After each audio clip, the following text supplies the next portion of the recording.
Hola, ¿qué tal? Yo soy el pastor Vladi. Este es el estudio del Evangelio según Marcos. Hoy veremos el título, la fe, la oración y el perdón bíblico.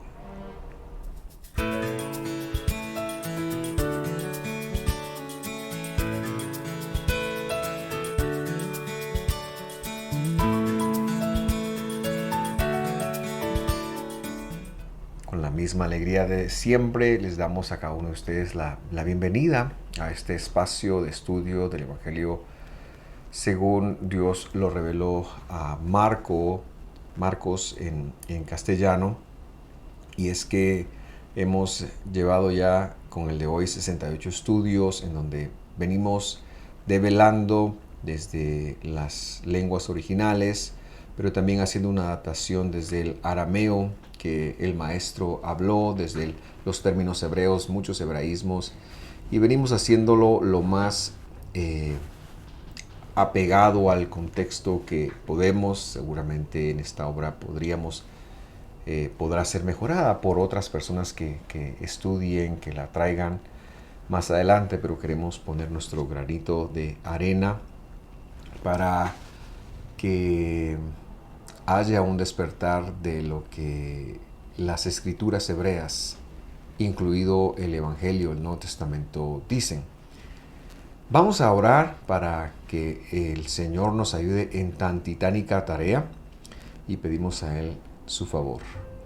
Señor, llegamos acá con alegría, con gratitud, y desde ya te pedimos que puedas hablarnos, que puedas abrir nuestro entendimiento, que este servidor tuyo, Señor, se pueda expresar de una forma en la cual se honre tu palabra, pero que también sea relevante y que pueda ser entendible. En el nombre de Jesús lo pedimos. A ti la gloria por los siglos de los siglos. Amén. Muy bien, hoy tenemos un tema un poquito largo. Vamos a trabajar, pues es un pasaje corto, pero hay mucho que explicar. Y para introducirlo, yo quiero recordarle que la semana pasada empezamos ese tiempo en donde Jesús está aterrizando su ministerio, su última semana de caminar, enseñar, hacer milagros antes de enfrentar la cruz. Se hospeda en Betania, pero todos los días sube a Jerusalén. Y la semana pasada veíamos precisamente cómo él se encuentra una higuera y luego él hace una enseñanza de los líderes de Israel, a los cuales le llamó la higuera, desconectándoles por algún tiempo, no maldiciéndoles y diciéndoles que no tendrán fruto por mucho tiempo. Pero hoy queremos también partir de que sí hubo un árbol al cual él se paró enfrente para hablar, y este árbol, cuando escucha las palabras que se dicen a los líderes, que se dicen de los líderes, el árbol se convierte en parte de la enseñanza, pues se marchitó. Entonces vamos a empezar la lectura en el versículo 20. Y pasando por la mañana, vieron que la higuera se había secado desde las raíces. Versículo 21. Entonces Pedro, acordándose, le dice: Maestro. Yo le puse entre paréntesis lo que está escrito en el griego, rabí, pero no es una palabra griega, es una palabra hebrea, es una palabra del hebreo. Y le dice: he aquí, la higuera que maldijiste, es decir, que desconectaste, se ha secado.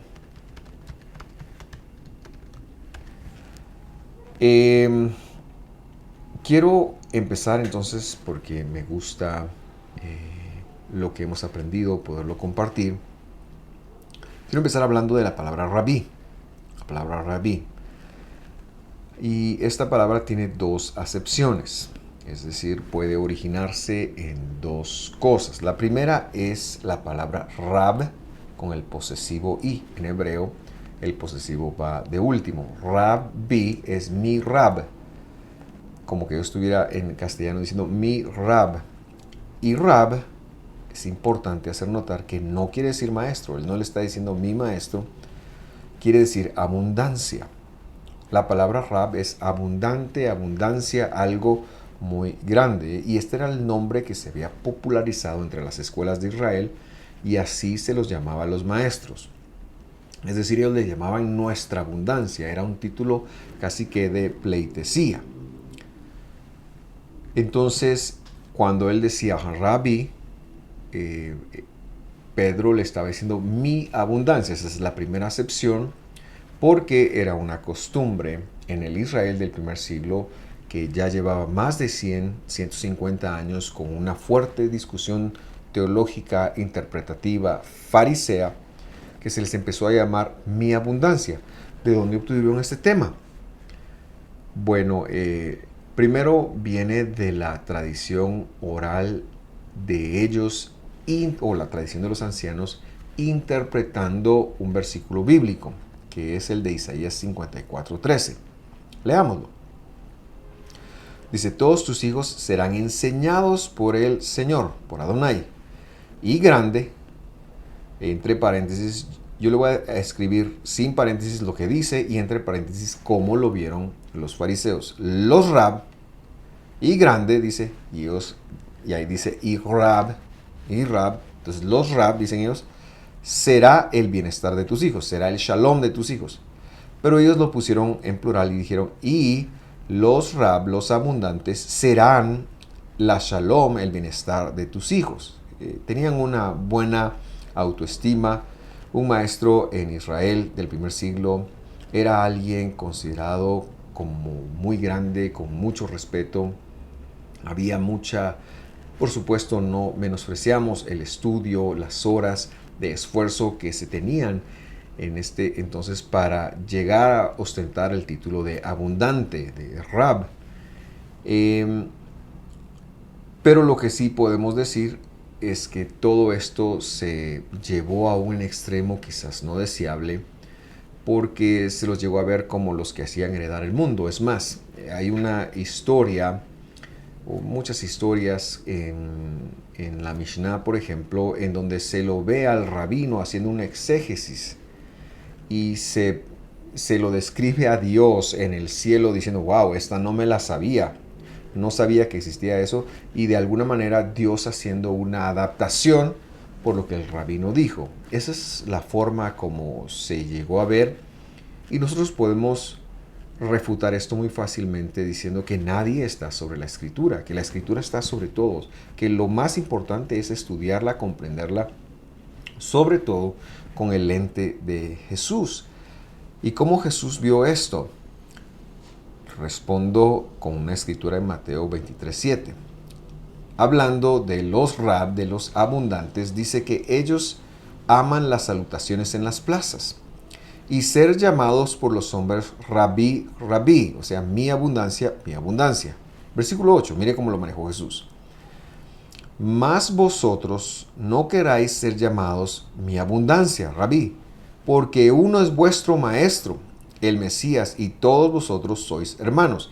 Y es muy curiosamente que cuando dice uno es vuestro maestro, ahí no aparece la palabra rabí, ahí aparece la palabra griega para maestro, para alguien que se dedicaba a dar cátedras.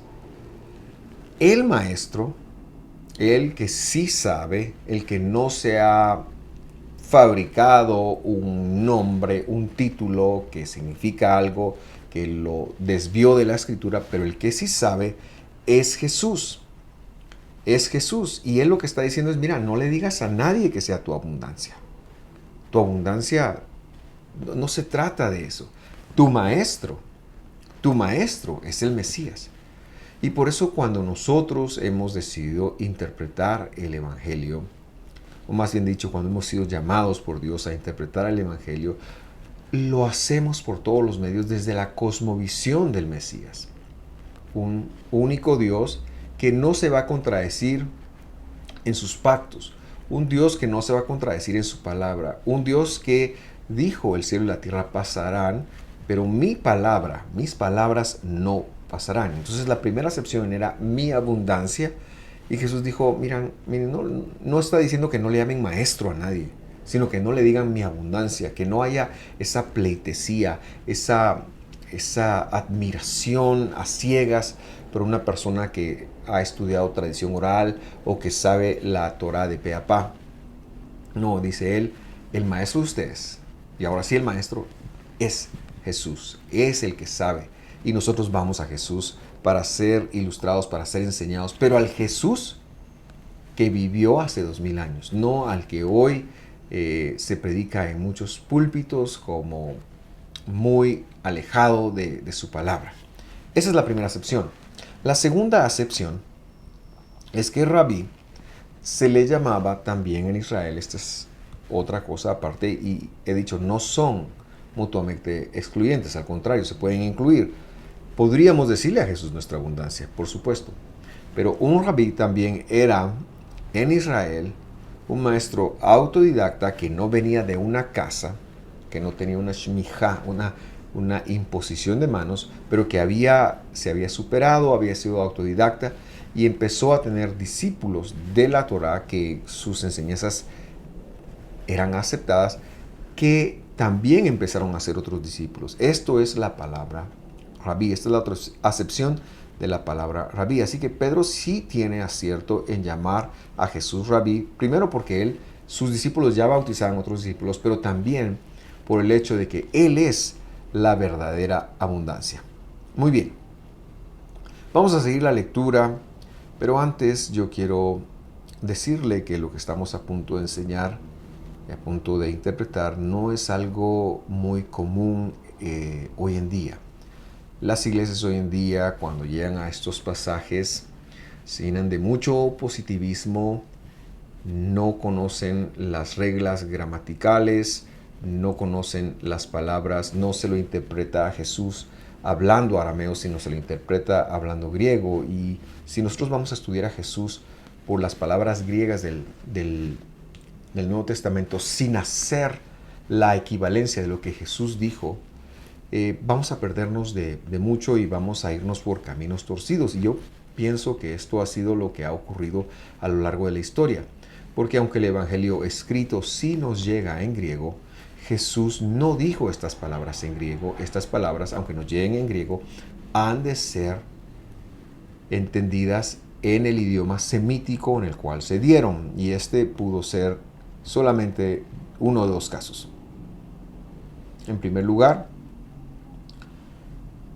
el hebreo, y en segundo lugar el arameo.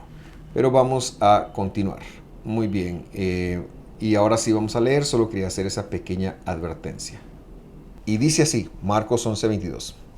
Y respondiendo Jesús les dice, la fidelidad de Dios sea con ustedes. Y aquí ya empezamos a ver, si usted tiene una Biblia, cualquier Biblia, se va y lo lee. Yo no quise ni siquiera ponerlo acá para evitar la confusión, pero también lo voy a tener aquí para poderlo ver. Dice que Jesús respondió, tengan fe en Dios. Y a cualquiera que le dicen que tengan fe en Dios, pues va a interpretar como que hay que llenarse del positivismo de las cosas que Dios puede hacer. Pero eso no es lo que está diciendo ahí. Y corregimos. En primer lugar, en los idiomas semíticos, que son los que Jesús habló, no existe el verbo tener. Las palabras que Jesús dijo, él jamás dijo tengan. No existe. El verbo o la forma de decir cuando algo es posesión de uno en hebreo, o la forma más cercana quizás para traducir el verbo tener, de pronto en griego sí se puede, pero en hebreo o arameo no se puede. Se dice hay para mí, yeshli, yeshli, hay para mí o algo sea para mí. Y en este caso, por lo que Jesús ha estado viendo y cómo los mercaderes del templo se rigen, como que estoy diciendo, tengan cuidado, Dios nos libre, que Dios esté con ustedes, que la fidelidad de Dios esté con ustedes. Entonces Jesús no respondió, tengan fe en Dios, respondió, la fidelidad de Dios sea con ustedes. Otro verbo que no existe en hebreo o arameo, y aprovecho para decirlo, es el verbo creer en el hebreo bíblico. Cuando a finales del siglo XIX en el noreste de Europa se empieza a resucitar el idioma hebreo, se le agregaron muchos conceptos y palabras del medio europeo. Y uno de los conceptos que se le agregó fue el verbo amán, que es un verbo bíblico, que el verbo bíblico quiere decir educar, aprender, pero que ellos lo empezaron a traducir como crecer. Eso sí se da en el hebreo moderno, pero no se da en ninguna forma en el hebreo bíblico. Repito, esto es de 1870, 1890, finales del siglo XIX. En el hebreo o arameo bíblico que Jesús habló, Jesús no estaría diciendo a alguien que tiene que creer en Dios, sino a alguien que tiene que ser fiel a Dios. Uno no cree en la cosmovisión bíblica, no creemos. Y cada vez que usted vea el verbo creer ahí, no es que se cree, es que se sea fiel. Dios está esperando que uno sea fiel o que uno muestre con sus acciones lo que Dios le ha enseñado por medio de la educación.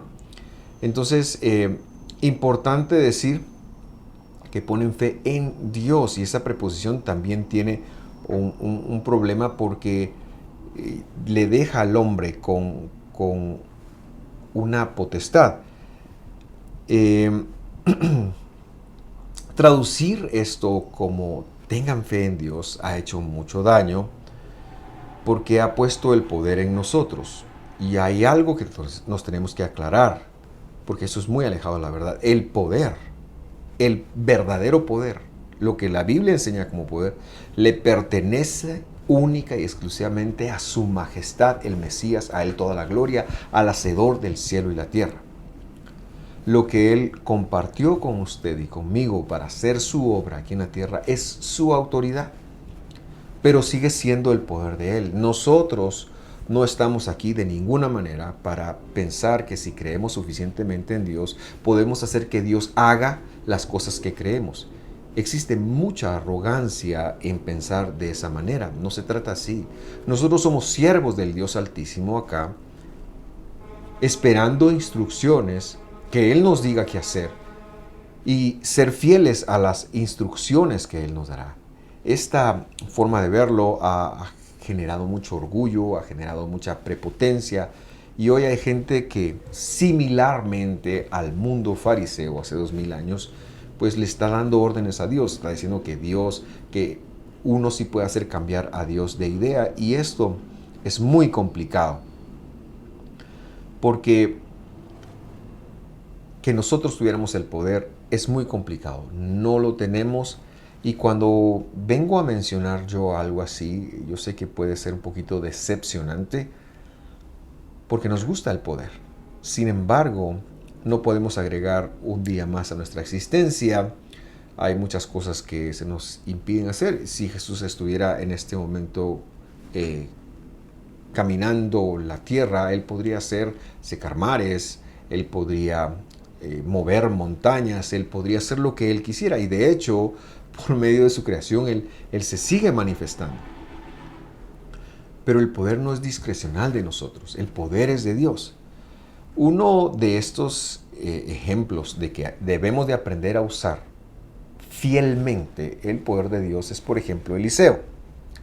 Jesús enseña con respecto a Eliseo que muchos leprosos habían en Israel en la época de Eliseo, pero que Eliseo sanó a Naamán, que ni siquiera era israelita. ¿Por qué? ¿Por qué hizo eso? Porque Dios le dijo que lo hiciera. Porque la fidelidad, que es una característica de Dios, estaba con él, lo guiaba y le decía qué hacer, cómo hacer. Y es muy impresionante lograr verlo de esa manera, porque uno tiene la idea de que Eliseo hizo cualquier milagro. Pero cuando vamos a ver lo que Eliseo hace, debemos de aprender a conectar, y eso es lo que Jesús está diciendo cuando cita a Eliseo, de que él hizo lo que Dios le dijo que hiciera, no lo que se le antojó, no sonó a cuanto leproso. Hoy es muy fácil decir yo te declaro sano, pero no sabemos si Dios ha puesto eso en nosotros.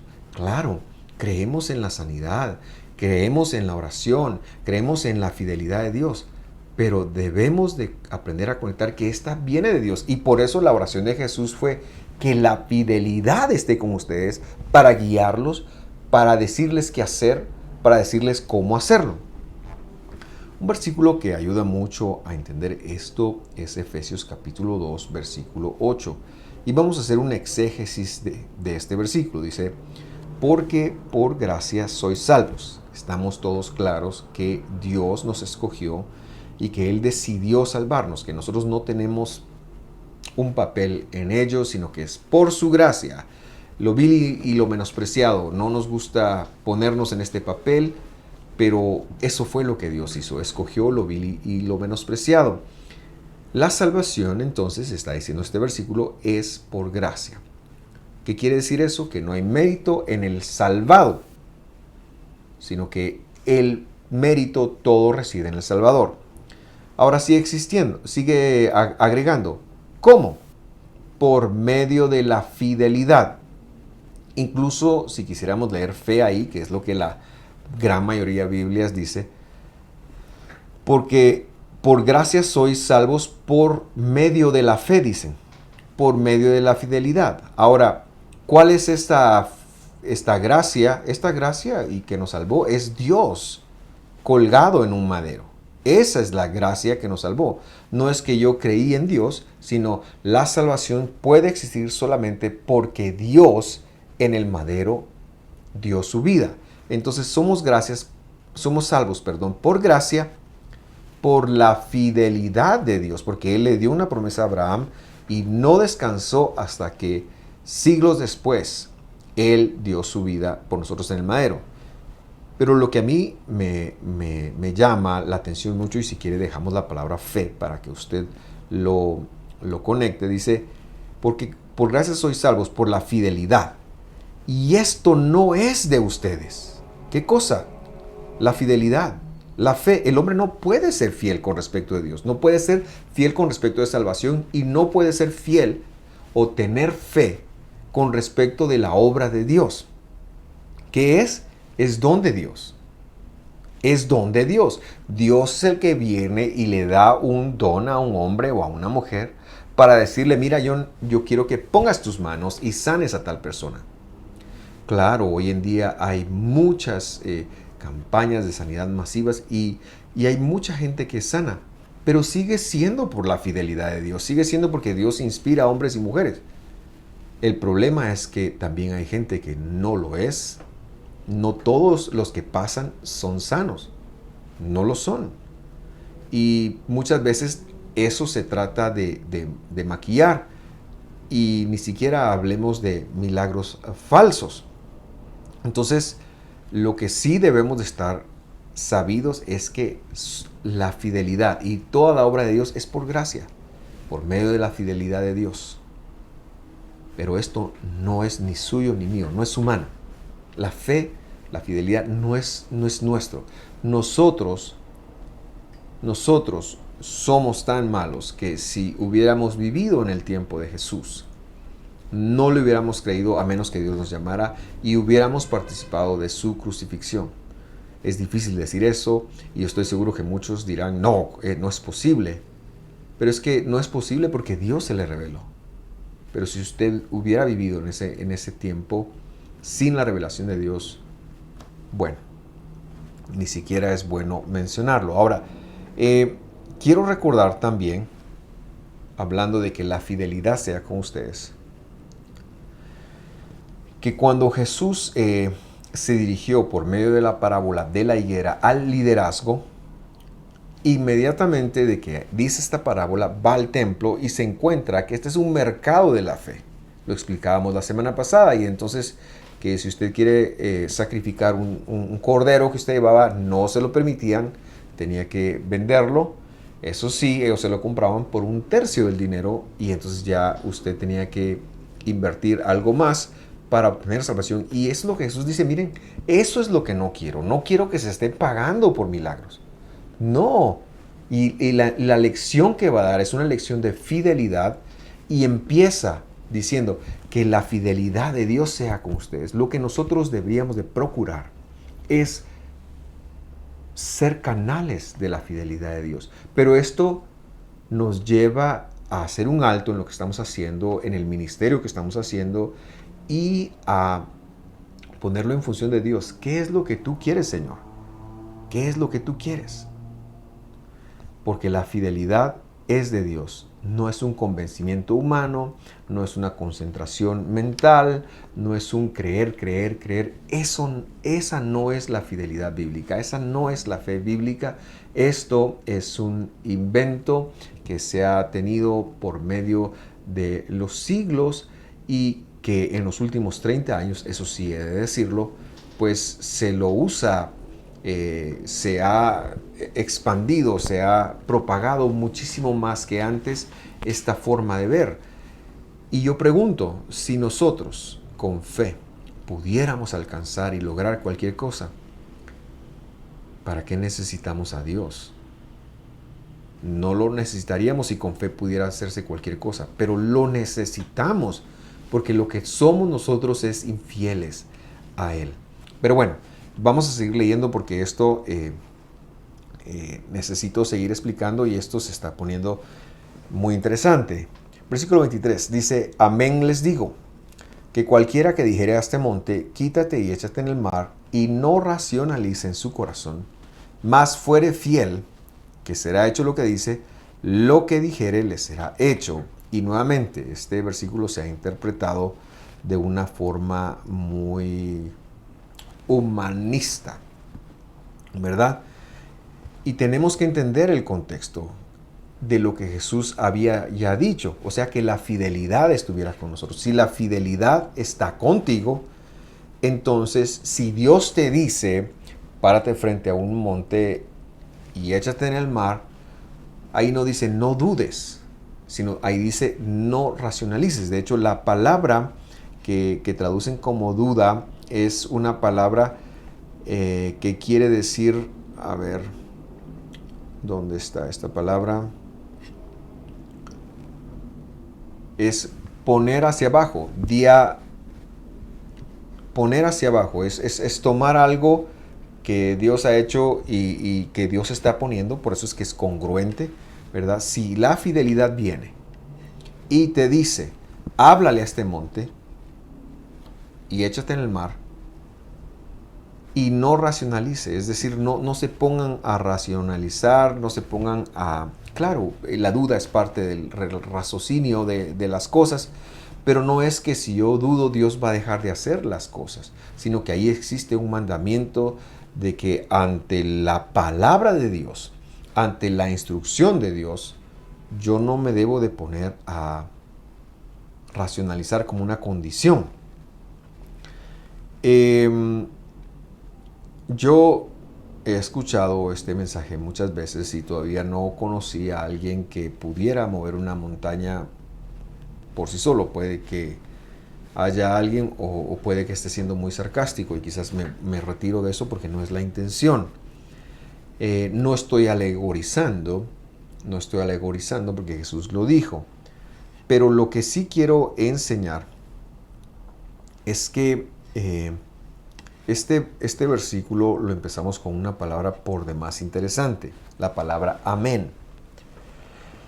Y la palabra amén, que es la que traducen de cierto les digo o en verdad les digo, está ahí. La palabra en griego está escrito amén. Y esa es la razón por la que nosotros necesitamos ir al texto. ¿Qué quiere decir amén? Amén era un dicho de los maestros de Israel de la época que quiere decir escrito está. Lo que voy a decir a continuación está escrito en la escritura o puede encontrar una referencia a ello en la escritura, especialmente en el Pentateuco. Entonces lo que Jesús estaría diciendo cuando él dice, amén les digo, cualquiera que dijere a este monte, quítate y échate en el mar, es decir, conducido por Dios, ¿verdad? Conducido por Dios. Y no depusiera, esto es la palabra quizás más correcta, y no depusiera, ¿qué cosa? El dicho de Dios, no lo racionalice en su corazón, sino que sea fiel en lo que está diciendo, eso será hecho. Y ¿Cuál podríamos pensar es alguno de estos ejemplos? Yo quiero citar uno porque lo que Jesús está diciendo es que eso ya está escrito. Entonces quiero citar este ejemplo.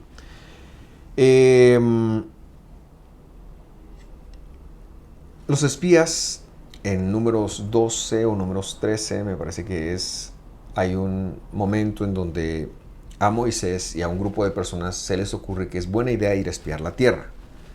Moisés envía a 12 personas y entre estas 12 personas van dos, Caleb y Josué. Josué, que se llama Oseas, Moisés le cambia nombre a Yehoshua. Ellos van y exploran la tierra durante algunos días, algún tiempo, 40 días me parece que es, o más o menos por ahí, no lo recuerdo. Y cuando regresan, traen un reporte racionalizado. Ellos dicen, los 10 espías, que no son Josué y Caleb, dicen, miren, parecíamos saltamontes para ellos. Parecíamos grillos. Ellos nos van a derrotar. Son gente de guerra. Usted puede leer la historia bíblica. ¿Qué fue lo que hicieron? Recibieron una orden, un mandato de ir a ver la tierra. Y al ir a ver la tierra, empezaron a racionalizar la promesa que Dios le había dicho que ellos iban a conquistar esa tierra. Ellos dijeron, somos pequeños, no tenemos las mejores armas como ellos sí las tienen, ellos son gigantes, vamos a perecer, vamos a fracasar. Y por racionalizar, regresan y entregan un reporte muy negativo. Pero Josué y Caleb llegan y dicen, no, sino que Dios ha prometido, Él nos dio su palabra, Él nos dio su promesa, Él cortó un pacto con nosotros, Él nos dio un testamento. No vamos a empezar a racionalizar en este momento. ¿Cuál es el resultado de esta situación? El resultado es que el pueblo le cree más a los 10 espías. Y la sentencia es la muerte de todos los que participaron de este evento. Los espías murieron inmediatamente, el resto del pueblo murió deambulando en el desierto 40 años y fueron sus hijos los que heredaron, excepto 2 personas. Claro, Josué y Caleb. Josué fue el conquistador de la tierra y Caleb lo vemos todavía a los 85 años, listo para enfrentar lo que se venía. Y nos asombra mucho. Esto es no racionalizar. Esto es uno de los ejemplos, no digo que este es al que Jesús se refería, pero es el que yo pude pensar. Cuando la fidelidad de Dios, o sea, Dios en ti, el Espíritu de Dios en ti, te lo dicte, te lo diga, no habrá monte que se resista, pero debe ser Dios, no nuestra palabra. Y cuando vamos a orar por alguien, y ya lo veremos acá, lo mejor que podemos hacerles es no ser específicos, porque no es nuestra fuerza. Es orar para que Dios sea fiel, para que Dios tenga el propósito, para que la voluntad de Él sea lo que se haga. Entonces quiero ser muy tajante en decirte que no es nuestra palabra ni nuestra confesión positiva. Nosotros no movemos a Dios, no es nuestra fe. La fe no mueve montañas, Dios mueve montañas a través de nosotros. Dios y su fidelidad es quien nos van a guiar. No hacemos cambiar a Dios de opinión. Dios sigue siendo Rey. Sigamos la lectura, versículo 24. Y dice ahí, por tanto, yo les digo que todo lo que orando y pidiendo, demuestren fidelidad, que lo recibirán, estará con ustedes. Tratamos de ser lo más apegados a lo que decía el griego, pero lo repito. Por lo tanto, yo les digo que todo lo que orando y pidiendo ustedes demuestren fidelidad, que lo recibirán, estará con ustedes. ¿Está de alguna manera Dios enseñando que si nosotros nos mostramos fieles a Dios, podemos pedir lo que queramos. La respuesta es que no. La respuesta es que en la medida en la que, y tenemos que hacer la salvedad, que la fidelidad de Dios en nosotros es un proceso educativo. Dios nos llama, nos rescata, nos salva y luego nos empieza a educar. Y cuando Dios te diga algo, pues hay que hacerlo. Pero acá lo que el maestro enseña es que cuando tú ores, cuando tú pidas, vas a tener que demostrar algo de la fidelidad de Dios que vas a recibir.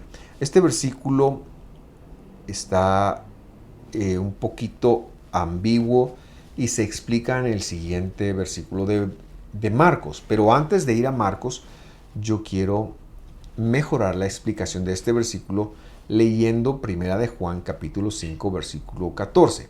Y ahí dice así: y esta es la confianza que tenemos delante de Él, que si pedimos cualquier cosa conforme a su fidelidad, conforme a su voluntad, Él nos oye.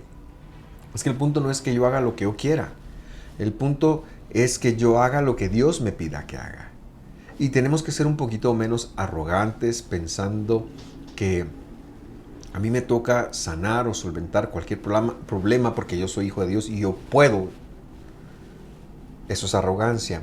Y tenemos que irnos más un poquito por el hecho de saber que Dios tiene un plan, Dios tiene un propósito y preguntar a Dios qué es lo que querría hacer. Y este servidor de ustedes dice estas palabras en unos momentos en donde es muy difícil vivirlas, en donde le estamos pidiendo a Dios un milagro, pero sabemos que se va a hacer la voluntad de Dios. Y por eso debiéramos entonces de enfocarnos en pedir desde la voluntad de Dios. Y ahora sí, vamos a explicar entonces, recordando que venimos de Marcos 11:24, donde dice: por tanto, les digo que todo lo que ustedes orando y pidiendo, demuestren fidelidad. ¿Cómo se demuestra la fidelidad? Vamos a Marcos 11:25 y dice: y cuando estuviereis orando, perdonad si tenéis algo contra alguno, para que vuestro Padre que está en los cielos os perdone también a vosotros vuestras ofensas. Y ahí está. Ahí está. ¿Cómo demostramos la fidelidad? ¿Cómo se demuestra la fidelidad cuando oramos? Porque vamos con la voluntad de Dios, vamos con la Escritura. Por supuesto que es la voluntad de Dios que yo perdone. Entonces, si yo voy a este momento de pedirle a Dios para hacer un milagro, una intervención,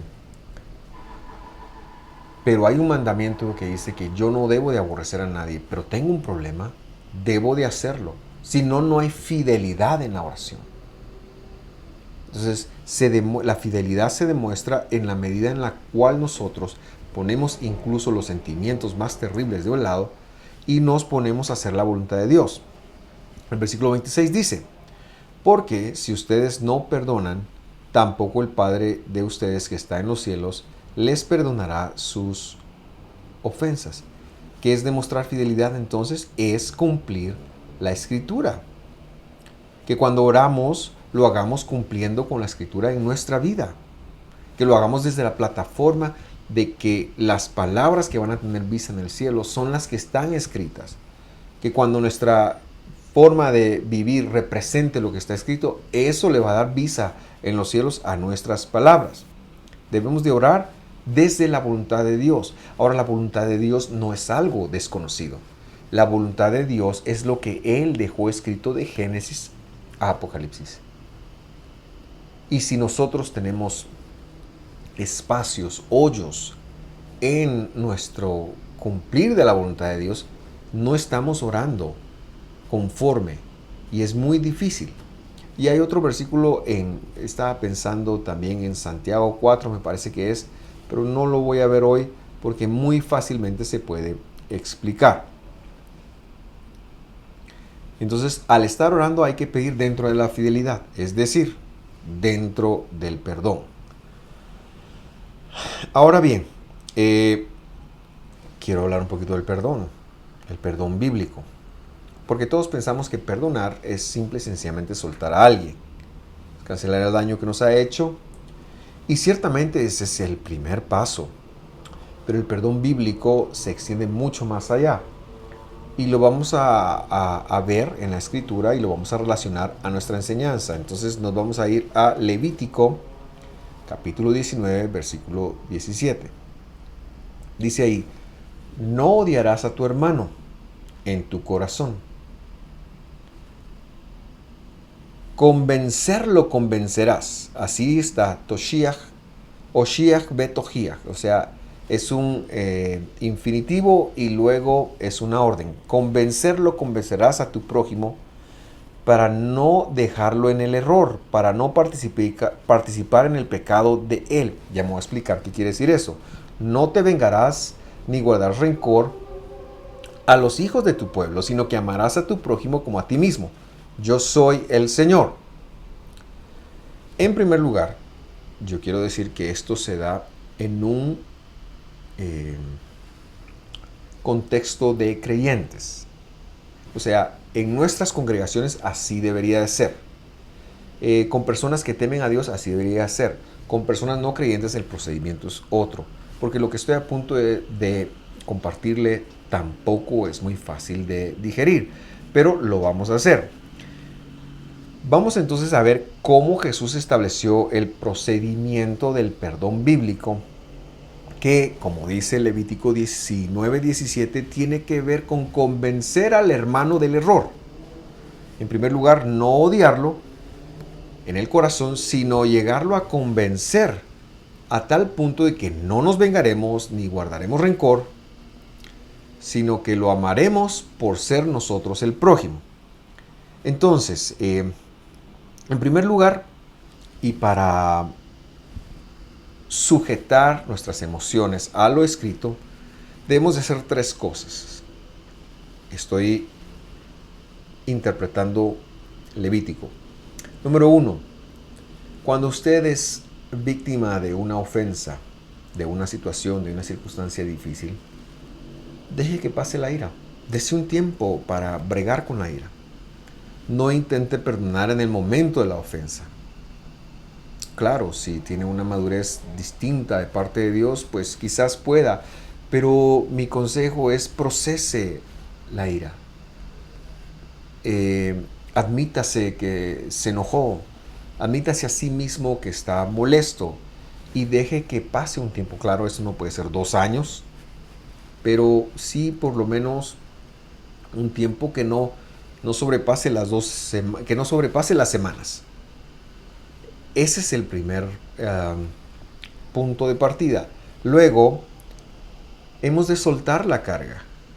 Cada vez que nos sentimos ofendidos, cuando luego se nos pasa la ira, todavía sentimos una sensación de deuda de parte del otro para nosotros. Entonces tenemos que aprender a soltar la carga. Y en tercer lugar, cuando hemos logrado soltar la carga, iniciamos un proceso de restauración. La mayoría de personas que yo conozco, y me incluyo a mí mismo, llegamos hasta el paso 2, es decir, soltamos, perdonamos, vamos donde un pastor, pedimos perdón. El problema con esto es que el agresor, el infractor, el que nos ha ofendido, que es hermano, lo dejamos en pecado, lo dejamos pecando, lo dejamos fallando. Y el perdón bíblico tiene que ver con restauración. Por eso dice, convencerlo convencerás. Y Jesús entonces nos dio cómo es el procedimiento. Vamos a leerlo, está en Mateo 18:15. Recuerde, tiene que dejar pasar la ira y tiene que haber soltado la carga para iniciar este proceso. 18:15 dice, por tanto, si tu hermano pecare contra ti, es decir, usted es el ofendido, ve. ¿Cómo? Pero si yo soy el ofendido, ve, porque no puedes. Esta es una cuestión de amor. No puedes permitir que el otro siga pecando. Ve y redargúyele, dice, entre tú y él solos. El primer paso es que luego que yo ya perdoné, debo de ir a buscar a esta persona y decirle, mira, me ofendiste esto que hiciste hacia mí. Luego dice, si te oyere, has ganado un hermano. ¿Cómo lo has ganado? Lo has salvado de seguir pecando, lo has salvado de seguir ofendiendo, le estás retirando el problema. Y es que si la persona es verdaderamente creyente, por lo menos debería de escucharte, por lo menos debería de considerarte. Pero usted pensará, ¿pero qué pasa si no me oye? Si yo llego con alguien y dice, mira, me ofendiste cuando dijiste o hiciste esto, el procedimiento continúa. Versículo 16. Pero si no te oyere, toma aún contigo uno o dos, para que en boca de dos o tres testigos conste toda palabra. Es decir, el segundo punto es, yo llego con esta persona y le digo, mira, me ofendiste en esto, ellos están aquí para atestiguar. ¿Qué piensan ustedes? Y entonces ellos podrían intentar decirle a esta persona su error, o quizás te lo dirían a ti. Pero la idea es que somos un pueblo, no podemos estar divididos, no podemos permitir que el enemigo nos gane la batalla. ¿Qué pasa si no los oye a los testigos que has escogido? Entonces, versículo 17 dice, si no los oyere a ellos, dilo a la congregación, dilo a la iglesia. Miren, hermanos, esto está pasando. Y si este hombre no oye a la iglesia, entonces lo tienes que tener por mundano y publicano. Es decir, ya no es un creyente, no lo puedes seguir considerando un creyente. Repito, este es el contexto de los creyentes. Es como Jesús dijo que nosotros manejemos nuestras ofensas. Pero solo resalta que el perdón bíblico tiene la intención de redarguir incluso al que hace el daño. ¿Por qué? Porque está sembrando mal, porque está pecando. Y claro, tú que recibiste la ofensa, pues tienes que perdonar, pero no te debes de quedar ahí. Debieras de hacer el esfuerzo porque el otro también se arrepintiera. Eso es lo que dice Levíticos. Y que en la medida que lo hagas y él no atiende, entonces difícilmente lo puedes considerar un creyente. Cuando tú perdonas bíblicamente, estás en la fidelidad. Tus oraciones estarán en un mejor lugar. Porque Dios espera que tú perdones, que busques la voluntad de Dios y que esa voluntad es que se llegue hasta el arrepentimiento de la persona que te ha hecho daño. Este es el perdón bíblico. La verdadera restauración solo se da cuando como hermanos podemos doblegarnos ante el Señor. Y si usted está viendo este mensaje y alguien se acerca con usted y le dice, me has herido, me has dañado, por favor tómelo muy en serio, porque Dios pueda que le está dando una oportunidad. Si usted endurece su corazón, va a llegar a ser considerado como un publicano, un mundano, alguien que no vale la pena. Vamos a dejar el tema acá. Ha estado muy hermoso para mí enseñarlo. El tema inicialmente se llamó la fe, la oración y el perdón bíblico, pero yo lo que quiero que vea usted es que todo está íntimamente relacionado. La fe no es tal, es la fidelidad de Dios. La oración es pedir dentro de esta fidelidad, o sea, la voluntad de Dios. Y el perdón es buscar incluso, soltar la ofensa yo, pero buscar que la ofensa que sea quitada incluso del ofensor para que pueda ser restaurado. Me siento motivado a hacer una oración y quiero pedirle que me acompañe. Señor, sé que lo que hemos compartido en esta ocasión es un poquito complicado desde todo punto de vista, pero yo quiero pedirte que tú pongas la confirmación de que estas palabras vienen de la Escritura como fue dada para cada uno de mis hermanos, para que nos ayudes a ser fieles, para que nos ayudes a someternos a tu educación, a tu palabra, para que nuestras oraciones vayan más cargadas de tu voluntad y así puedan ser respondidas. Y sobre todo, Señor, que nos ayudes a vivir en comunidad, en pueblo, en el pueblo de Israel, esperándote, amándonos los unos a los otros, teniendo confianza, teniendo amplitud. Y Señor, solo lo podemos hacer si tú estás con nosotros. Solo lo podemos hacer cuando es la obra del poder de la santidad tuyo en nosotros, y esa es la ayuda que pedimos. En el nombre de Jesús oramos, sabiendo que esta oración está dentro de tu voluntad y tú la respondes. Amén y amén. Antes de despedirme, quiero recordarle que nos visite en nuestro canal de youtube.com/Visión de Femisco.